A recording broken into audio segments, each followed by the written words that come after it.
is episode 2. Episode 2.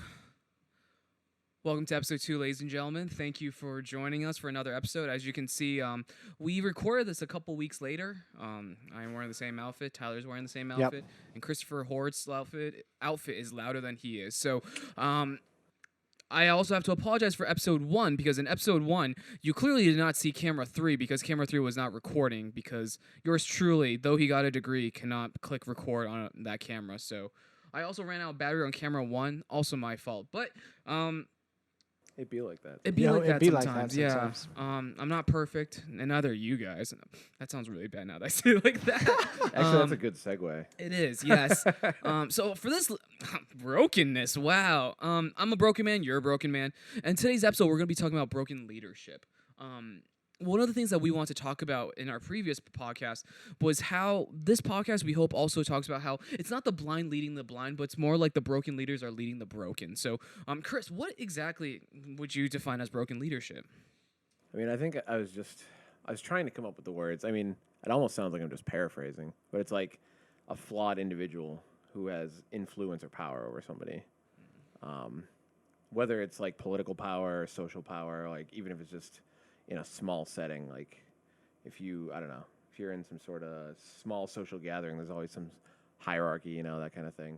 Or you could be like the president or in that realm. But yeah, basically just people with crap in their lives, with junk going on, but they're still, in spite of that, placed in a role where they're, not over necessarily, feels like the wrong word, but like in charge of, I don't know. There's a better way to phrase it. Yeah. But yeah, that's how I think of it, at least. I mean, I think like all senses of leadership in a way are broken. Like hierarchy, kingdoms, that kind of stuff. Yeah. Even like leadership systems in themselves are like broken. Right.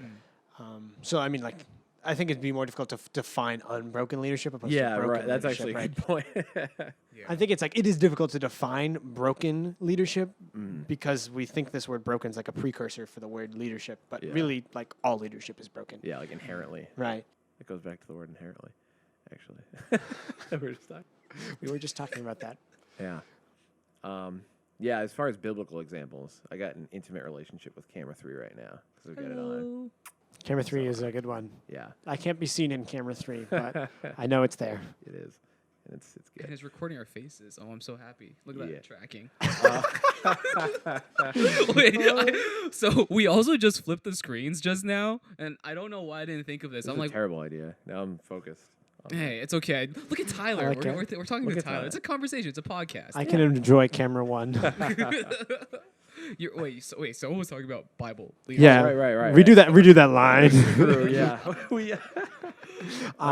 Now speaking about. Yes, to come back to. Yes, so we have a bunch of examples we came up with. The first one I always think of is Moses, I think.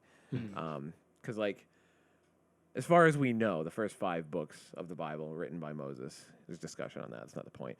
But, like, he was chosen to lead God's people, like, to the promised land, And, like, he was just complaining about it the whole time.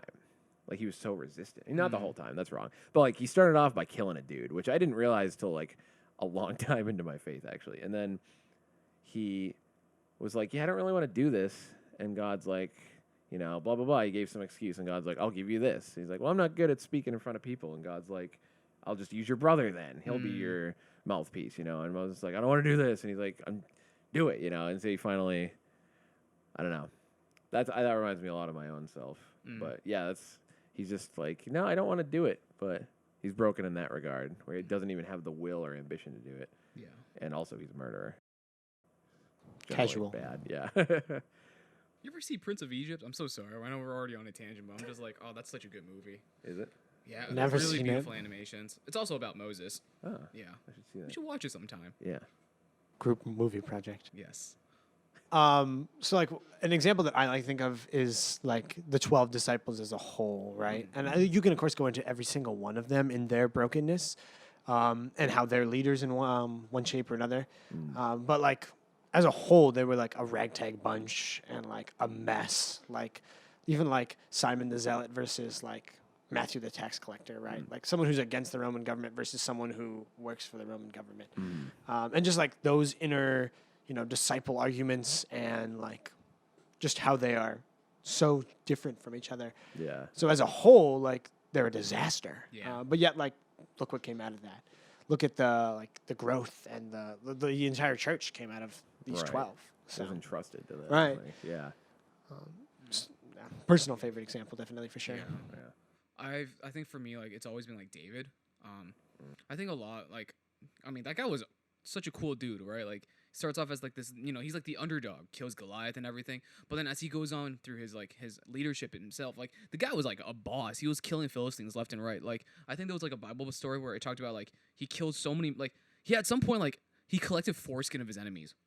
I don't know, like that. It's metal. like it's actually so metal. It's just like the guy just like chopped them off. But then like he's doing all these things. Okay, I don't want to say he's doing these things for God, but it's just like, oh man, sorry, that's a really bad transition. But like he was a leader, he was a king, but then he fell for Bathsheba because the guy David at the end of the day was also a perv who also ended up murdering someone as well just so he can get with Bathsheba. Like he killed her husband by sending her to the front lines, and it's just like, bro, like. Takes cheating to a whole new level. Like, oh my goodness, like the guy's scheming, but he too was also a leader. He was like probably one of the greatest kings that led Israel, and yet he too had his own like problems as well. Yeah, it's pretty messed up. You hear about cheating a lot. You don't hear about it to that extent a lot. No, yeah, to the point where you killed the dude. It's like, I don't think I know any of those situations. Maybe we did. Maybe no one's come clean. Wait, what? What? Totally never know. Such a weird trend. What? I'm so confused. Just to clarify, Chris was talking about how he thinks that there is still modern examples of people murdering over like cheating on someone, yet he doesn't think they came clean about it. He thinks they got away with it. I could know somebody that did it and just like I don't know. I guess. What? Gosh. What? I'm just saying, serial killers did a lot before they got caught. That's all I'm saying. I mean, we did watch the Ted Bundy film. Oh my god. That was a crazy web series. Okay, gosh. Where were we? What's on the agenda? Broken leadership. I think this is prime. This is an example of broken leadership. This disaster we're occurring right now. We are the broken leaders. yeah. Jeez, I'm crumbling. What's the question that was? We were still talking about broken leader examples. Yeah. And of course, like it's easy to think of like non-biblical examples too, right? Like presidents or kings or even just like social leaders, teachers, bosses, right? Like anything. It's pretty easy to think of like how they're broken in a lot of ways. And like anyone who's in any position is in some type of position of leadership. Like, I mean, like parents or like even like older siblings or like Right. team leaders, per se, are in positions of leadership and leading from a broken spot. Whether they acknowledge that or not is a different story, but Right. they're already there. I mean, you witness your fair share. I think that's a very good point. Like whether they acknowledge it or not, right? I think there have been times where like you, especially, I mean, my experience is honestly the church, right? Actually, I think even like in high school, like there have been times where like you have a team leader on a team, right? And then they act as if they're supposed to know what they're doing, right? So I was in a high school class where we're supposed to do like design. And our teacher, so the way she projects the class, she's like, okay, you guys are the designers, I am the client, and I'm going to treat you as a client would treat. She's a wonderful lady. I love her to death.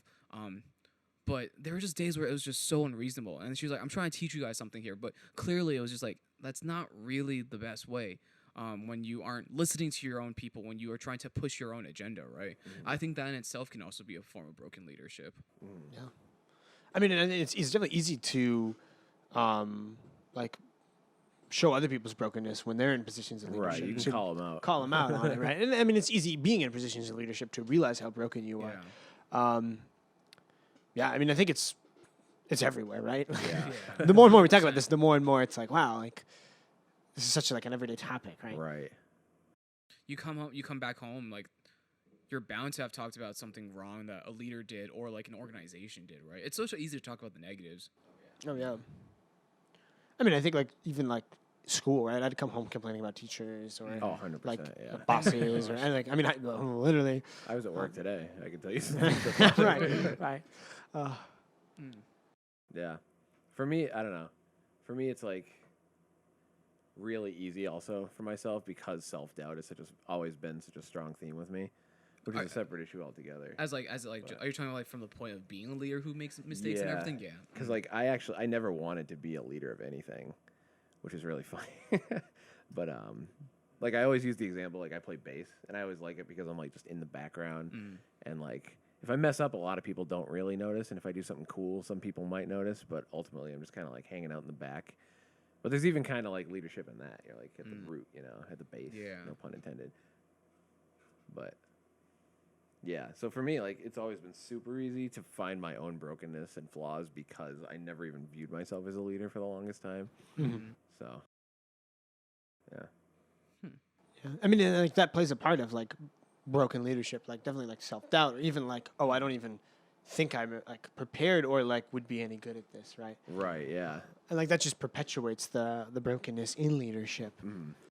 I mean, to also just go back too, right? Like we mentioned the Bible in the beginning, and we talked about like these people who are in leadership being like broken and everything. But the root cause of it, I mean, at the end of the day, like I mean, we're all Christian here. It's like the idea of sin, right? It came, it broke the world, and that is why we are the people we are, right? Right. And I think talking about like self-doubt in itself, like the self-hatred, that in itself, is it not a sin, right? Like I think even like I think back to David, right? Like his downfall was lust, right? And I think pride also becomes another thing. I know for me, like when it comes to like, I similarly, I don't think of myself as a leader. I feel like it's kind of been thrust upon me, or like I kind of like came into the role. I'm like, oh, I guess this is oh, hello there. Hey there, Sally. But but like the idea of pride, I think also comes into like brokenness, right? Like you think you're doing all the right things. I think one of my biggest fears, so it's calling the wrong shot, right? Yeah, no, definitely. I'm sure you guys have been there where like it's like, okay, we have a decision to make, or like you have to deal with a person a certain way, or like you have to like talk to someone in a certain manner and everything, and like you mess up and you feel like, oh, one, you can either feel like, oh, like I'm so sorry, I feel guilty, or you feel like, wow, like your pride can take over and say, wow, you should have done better, or like, oh, like I'm Right. above this, or like even worse, where you're like, I'm above this person, like they shouldn't care, right? That's where I think personally, like pride has always. Ooh, excuse me. This tea is making me burp. Ow, chest pains, dude. Are you having a heart I attack? don't know. I don't want to die on camera. A big way to go What a out. way to go. Yeah. I woke up this morning and like the first thing I did was like go like ah, because like my chest was hurting, and the whole time I was thinking I'm feeling this is what Tyler feels like on a normal basis. Welcome to my life. Thomas also like knocked on my door because it was like a very audible yelling. He's just like, "Are you okay?" And I'm like, "No, I'm dying." But Tangent time. tangent time. Sorry. Brokenness. Broken chest. Broken Tyler. My biggest brokenness, my physical body. For real. People have such a hard time looking at me. Oh shoot. Yeah. Whew. Okay. Where were we? Where do we go from there? That's got to be a jumping off point for something. What are you talking about? Leadership. Yeah, what was the last thing Sam was talking about? Is broken sternum. Well, I believe. before that, Oh, before that, right. Pride and self-doubt. pride. Kind of self-doubt. two. I mean, I think that is like an immediate contrasting. tangent into immediate transition into the how we have broke leaders in the past. Right. I'm still I'm still looking at our note. I'm just blatantly looking at our notes right now. But it leads us to deny the truth, to cover up the brokenness, to then create. What was that? What was that? Oh, I did not finish that sentence. I'm sorry. Oh, okay. Well, what's that? What's that in So, reference to? I mean, I think like it's easy for us to be like, oh, like either to lie or or not share that brokenness, or even like deny that brokenness. Like I think like we are in it ourselves. I like very few people in their world to be like, oh, I'm perfect, right? They're not going to deny all their brokenness, but they're going to deny sections of it. Right. And Oh, like okay. realizing that and like embracing your entirety of brokenness, right? Yeah. Not denying pieces of it to cover up, to like create this facade of like, I don't want to say holiness, but like less brokenness. Yeah. And even then, I always struggle with like how much of this, like, what's the right context in which to share this? Because there are definitely certain parts of my messiness that I share less frequently than others. Yeah. Like even an example of that is just like walking in, like to a church or like First Baptist, for example, and I immediately can put on this level of like, oh, I'm excited to be here, even though like frustrations and like kind of other things play a part in that. Just like this immediate transition where as soon as those doors open, I can be like, oh wow, look at this, right? And like some of that, I don't think is bad per se, but like if that was the only way you approach that, Right. this chair is so annoying. Yeah, I don't know. Chris brings up a really good question that I kind of want to like dive on as well, but it's just like the idea of like, when do you, as a leader, right? Like, so this also transitions to the next section, which is talking about like, how does our brokenness make us good leaders, right? But when is there an appropriate time, or how does one gauge when it is appropriate to share your brokenness with an individual, right? Because this is a topic that comes up all the time for me when I was in my summer camp, right? As a leader, how do you share and like encourage students who are significantly younger than you, right? Like, are you going to tell a middle schooler about like your struggle with like pornography, or like struggle with like alcohol or like cigarettes, and how that comes into your faith? Is that appropriate? Will that further, like, how do you, is there a line, I guess? So Right. I don't know. That's because I feel like that's kind of like what I feel like I'm curious to hear like from your perspective. I think it's easy to put like a catch-all and go like, oh, like either it's all appropriate always, yeah. Right. or like, oh, it's never really appropriate, right? Yeah. And it's like, of course, that line is foggy and there's Of gray course. areas Yeah. and there's a lot of things, but I mean, it's all situational, right? Like my big thing is like if a student or anybody I'm talking to is like struggling with self-doubt, or like, oh, no one's going through this, and I can pour into that, like, oh, I've been through this, I still struggle with this, it's Yeah. still hard. Yeah. If I can pour into that in any way, shape, or form, I will immediately jump to that, right? Whether or not that has potential for repercussions of anything, right? Like, yeah, of Yeah. course, there's always going to be a chance, right? Because they immediately might jump to that justification of like, oh, wait, Tyler did this? Oh, like, look, oh, he seems really like healthy in his faith, or like Yeah. seems like he got That away almost with this, justifies it, or yeah. right, like it could immediately jump to that conclusion of justification, but also Oh, that's a good point. Yeah. like there's a potential for that, but like the potential for causing good is much greater, right? Like the potential outcome for good outweighs any Yeah. issues that may happen. Right. I agree. Yeah, the first time at the Hub, that's our youth group, for anyone who's not from FBC, the youth group, that I talked about, like, you know, I used to use drinking as like a crutch. I've never had a drinking problem, but I used to just kind of use it as like to get away from things, you know. But the first time I shared, I was like, did I share too much? You know, like, is that too much personal information? But it's like you said, I feel like, because it wasn't like, man, drinking's okay. You know, I turned out okay. It's more of just like, this is something real that I struggle with, and like I could lie about it, I could deny it, but that's like part of who I was, and I don't know. I know high schoolers struggle with drinking, you Yeah. know, Right. and other things that I didn't even struggle with, but it felt like it also felt like the right time to share it. It wasn't me being just like, man, I used to get smashed, you know. It was like, this is a real thing, and this is why I'm bringing it up, blah blah blah. So to like further that point, right? It's how it's the context, right? Is what we're saying. Yeah, But it's also, definitely. I mean, now you're also implying something else that I think is also greater. It's the way you frame it. I can't help but think it's just like, was it the idea of using? So it goes back to that question that we had earlier, or like a question that we were going to touch on is like, has your brokenness made you a better leader? I think all your especially now especially since we're in ministry, right? Brokenness refers you back. Our brokenness only points us further back to why we need Christ, right? Right. Yeah, definitely. I think back to your testimony, Chris, that you say that like it was like the realization is just like, oh, because I don't have like what I need right now cannot be found in alcohol, cannot be found in these things, and that's what led you to realize your need for something greater and beyond, right? Right. Like I already knew it to some extent, but clearly it wasn't making the right impact, you know. Yeah. Like I lead a choir in the morning, like lead a youth group at night, and then go home and start drinking. Like what does that say about how valuable like how my faith is, how seriously I'm taking it, you know? Yeah. And there are other things too that like very few people probably know about me, which you could argue is a flaw. But like there's certain things I don't bring up with many people at all also. Yeah. So Because it's like, was it the idea of like when is it appropriate to share, right? I'm so hung up on that because, like you said, Tyler, it's not a one-all catch-all, right? Like Right, it depends on the individual. Like Yeah. you gotta read it, right? And I think that in itself, is that not a leadership skill? Is that not something that has to be developed over time? There's something in Proverbs that I wish I could remember if I had a good memory. Mm. But it's basically about how like a wise man knows when to keep his mouth shut, and like a fool will just spew words out. I'm totally wrecking the passage right Oh, now, no, but it's in yeah. there somewhere. Yeah. I'm gonna find it. Believe him. It is Yeah. in there. He will find it. Trust me on this. I'm a leader. Believe me.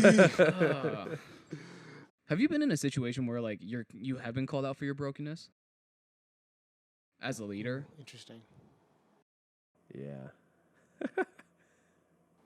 I mean, one of our students told me that I used to be the sad youth leader. interesting. Yeah, which I didn't know at the time. But she was like, "Yeah, you just used to be really sad, but now it's like your personality's coming out." I don't think that's a testament to personal growth, too, in a lot of ways. Right. Yeah, that's probably not even the best example. It's just the first one that came to mind. Right. You were the sad leader. I was the sad one, sad boy, Aw. the Joji. Of The leaders. Joji of the group. He's a sad boy. I'm still trying to think of an answer to that question too. So I was just like, oh, that's like if we're gonna be talking about brokenness, I'm sure we've experienced like where people are just like, hey, like Yeah. I mean, I'm a big proponent of me being my worst enemy. It's very easy for me to, and of course this ties into, I'm sure, something we'll talk about in a couple minutes, but like to be like, oh, I'm not really adequate for this, or I'm too broken for this, or like I have struggled with this and they will never understand that. Yeah. Or like this is not something they're not going to go through. And like, of course, I'm sure there's been people who've called me out for say on these broken things I have, but I feel like, and this is probably true with all three of us, like we're our own worst enemy, and we would be the first ones to call ourselves out on it, and like If I be call doubtful in myself out ourself. first, you can't do the damage. Right. yeah. If I already beat myself up over that 300 things, then if you say something like, "Oh, I've already done that," Yeah. you can't hurt me that way. Oh, interesting. Yeah, Okay. that's another whole tangent. I mean that in itself is not that's a defense mechanism, right? Oh, definitely. To guard to essentially like reflect the criticism by predicting the criticism and saying, oh, I already knew. Yeah. Right. It took me a long time to get over doing that. I still do it. Mm. I don't know if you always have to like consciously do it, but the amount of times you're like the truth hurts, right? So like, very rarely does someone insult you on something you don't know Right. about yourself. I mean, occasionally. I mean, if you got a weird hat and you think it's great, and Right. someone says your hat's weird. Yeah. I'm not thinking of anybody's hat in particular, but just kidding. I'm wearing the hat next time. This is my Monster Cat hat. I like this one. No product endorsement right there. Oh yeah, no, I'm not Someday. affiliated with. Yeah, someday I'll be Someday. affiliated with Monster Cat. Uh, It's a different story. I don't even know what that is. I'm gonna pretend. hmm. Yeah, I don't know. I don't know where in the world we're going with that. Talking about hats. Thanks, Chris. Hmm. Yeah. But yeah. I can't help but like there's another thing like talking about like making brokenness makes us more relatable as leaders, right? Right. Definitely. Sorry, I keep bringing you up, Chris, but I think No, I'm not offended. because like I do think back to your message way back then at the youth group, like that was so powerful because you were able to share like something that you were struggling with that not many people would like share, right? Like there's power, like you took your weakness and you turn it into something powerful for like the kingdom, for Christ, right? And I think that's something that's so like it's insane like to hear. Like rarely do you ever remember the greatness of your leaders when like leaders boast about themselves or anything like Right. that. If anything, you remember your leaders in like the most like humble manners, or when they did like I think back to like I mean for us like someone that's very dear and close to our hearts, Pastor Josh, right? Like I remember there was a day like we were so as an intern like we talk about a lot of topics, right? Especially pertaining to college ministry, and there was one day he just lost it. Like he was genuinely super angry, and like he said a lot of things that he should not have said. At the And- college ministry. Oh, this was in our own meeting. So this was in Oh, front okay. of the college interns. And immediately like the day after he wrote an apology letter to us. Not because he wanted to like dissuade us or like say, hey, like this is not who I am, but it was just to like fess up and hold on to like I am broken. I too make mistakes. It has caused me frustration, which is why I had such an outburst, but I just want to confess and like apologize. And that is where I was like, wow, This man, that means so much. you respect him even more because of such a move, right? It's like, wow, to fess up and to also say like this is something that I'm like struggling with as well. Like, oh my goodness, like I can't. I'm still mind blown to this day that he did that. Yeah. I mean, it makes like everything he does and says way more powerful, right? It's Yeah. like owning up to mistakes and Mhm. accepting brokenness, per se. Yeah. Yeah. I think like good leadership is actually being more of a servant, Mm. you know. Like you're entrusted with the power, but you have a servant heart to do it. Mm. You want to serve the people you're over. Like, I can't think of the right word. There's a word. Sorry, it's funny you mentioned that because there's as I blatantly go on my phone, Unacceptable. unacceptable. I know. Millennials. One of my mentors back at my home church, he's the director of my summer camp, and like the timer. By the way, I'm gonna go close the air conditioner in the window because we left it on and we're idiots. So this is gonna be a weird edit. We didn't because even notice. I noticed it like 10 minutes ago, but we were in good conversation, so I didn't want to cut it. But there's gonna be a moment where some of the video is gonna show the curtain open, some of the video is gonna show the curtain closed. So And now we're obligated to have an explanation. I apologize for that. I don't know why I pointed at that camera because that camera can't see me. But yes, I will go close the window now. Thank you, camera one. My goodness, I'm just gonna show the empty chair.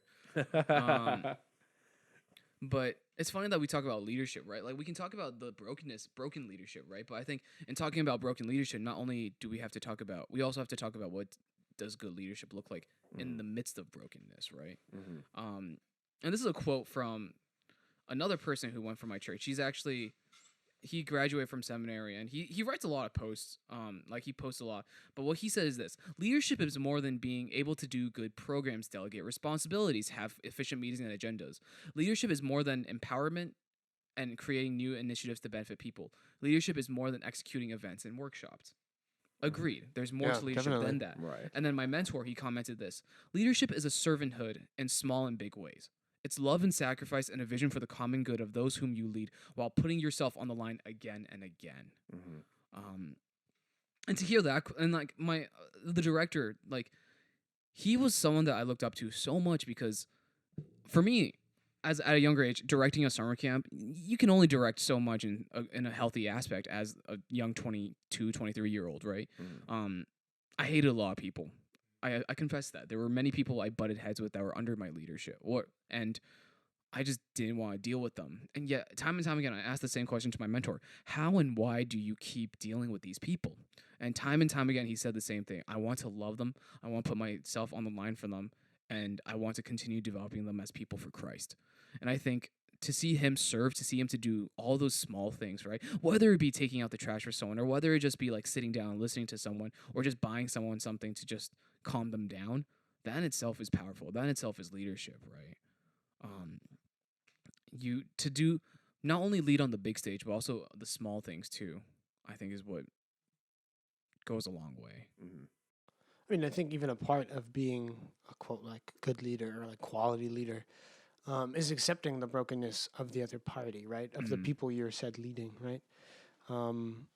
Because if you own your own brokenness and you go like, well, I own this and I use this for my advantage as a good leader, and you like shame or think it's Right. unacceptable for your following to not be broken in any way, shape, or form. And that's not saying like you can't have expectations or expect people to do well because you wouldn't be a good leader if you didn't. But Yeah. to like understanding and have grace and Right.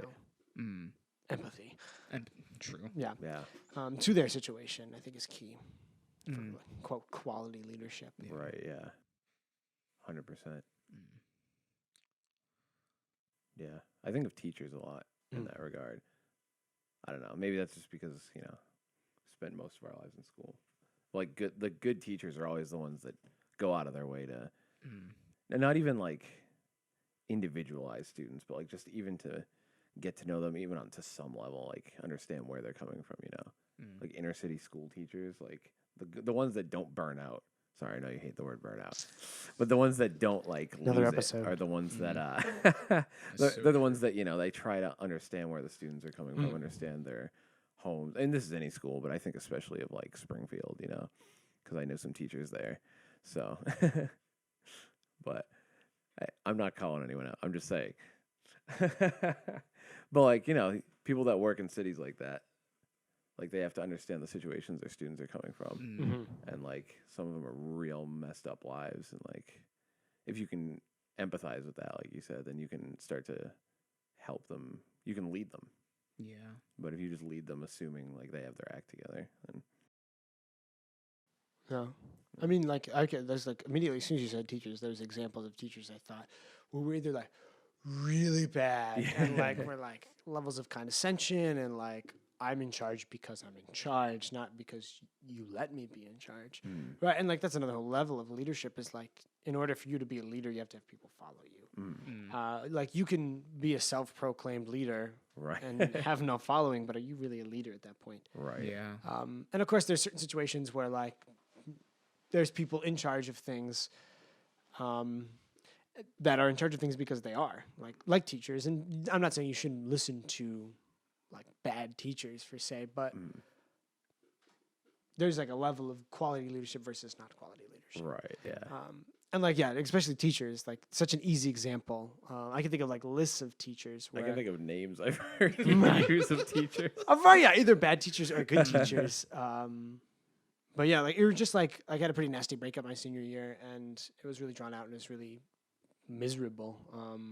You were both there in my life at the time, but it was pretty bad. And like there was just a teacher I had who was just like, yeah, Charlie, like I get it. Like, do you need a minute? Like, take some time. You can do the work after school, right? Like just like that level of understanding, and that one of my all-time favorite teachers.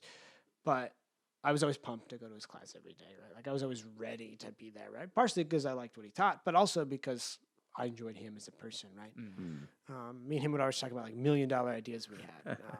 Like this podcast. Like this podcast was not one of them. But peppermint Not a cotton $1 million candy idea. was my $1 million idea. at the time. Apricot. Peppermint. Yo, Like I mean, I love peppermint. yeah, it was a great idea. He told me if I ever capitalized on any $1 million ideas, I had to call him. He'd be my first investor. So I'm coming after you. He's not gonna listen to this, but anyway, but like still, like I have that reminder, right, of like that is an odd of a story as peppermint cotton candy is, right? It does exist. I didn't invent it. Don't worry. But like as odd of a story as that is, I remember it and go like, wow, he's such a great guy, right? Like I was like I can recall these times where I was like, dang, I can't wait to be in his class, right? But also like he was stern and he told me to be quiet and stop goofing off in class, or like, you know, like there was a level of like a respect and understanding when he had to become harsh or, you know, had to reprimand us, right? Yeah, and you want to listen to somebody who's, you know, there's a good reason for what they're doing. Right. Like, yeah. And like he also wasn't afraid to like fess up for mistakes he had made, or like, you know, been like frustrated with other teachers, just like just being real with other people, right? Like be vulnerable and real, right? Yeah.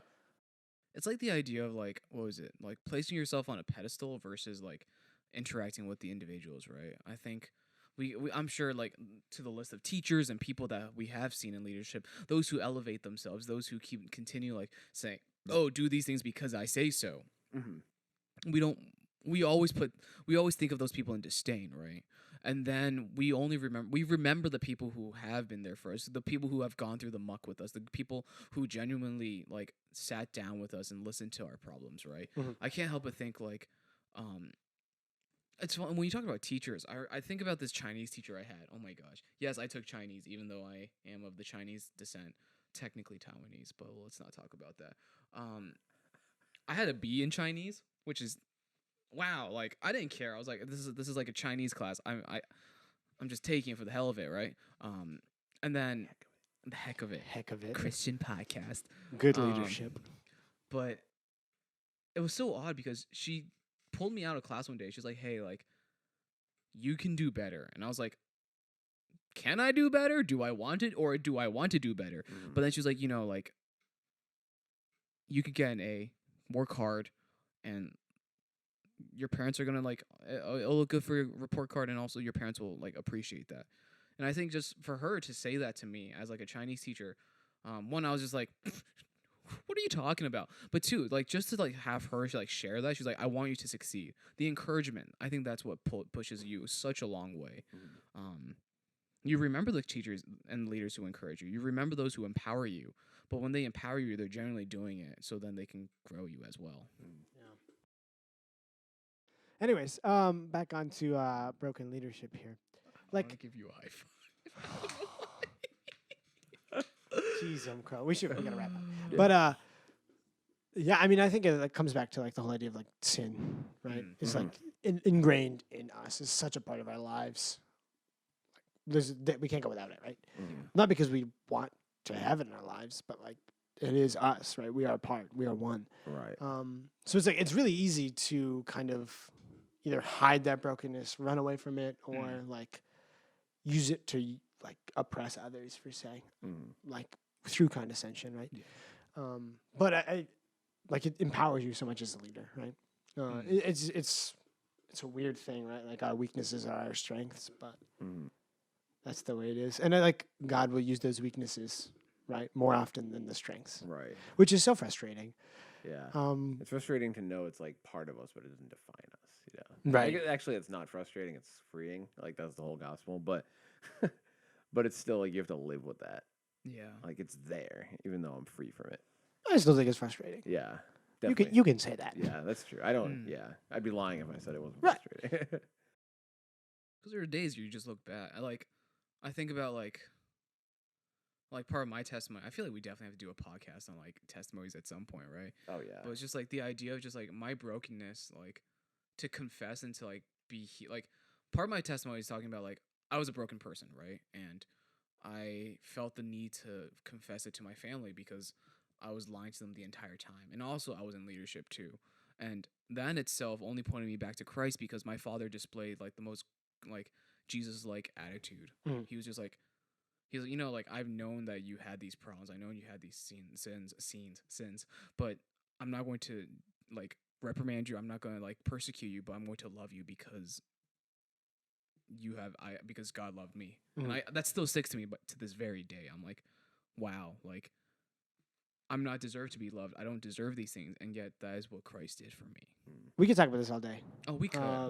I mean, I think there's like countless examples of this in our lives and in lives that we are involved in, and in the Bible and throughout the world.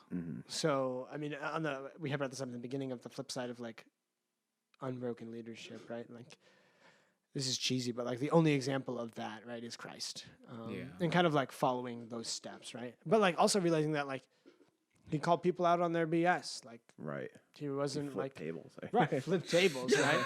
Like did things that were like, oh, like, whoa, jeez. Goodness me.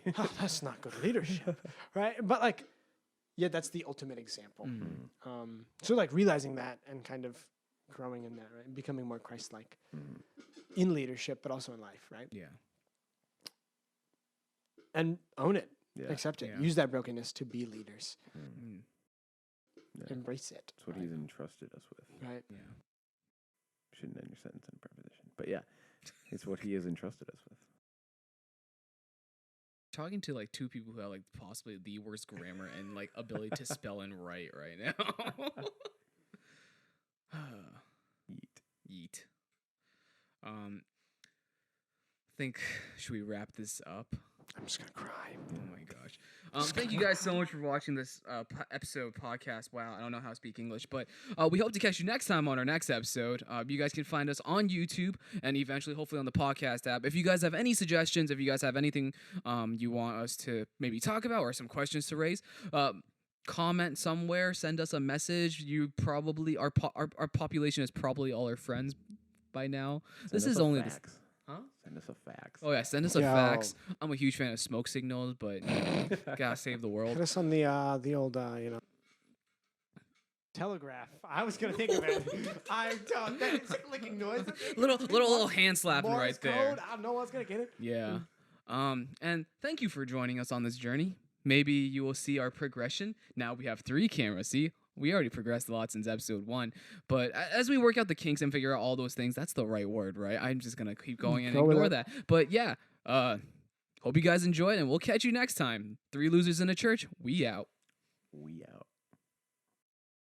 You're so sad, right? I'm so sad. Dude. How much editing does it entail? For me, just so I can give it to you. and then like put it onto your own clothes. Mulch. Mulch. What?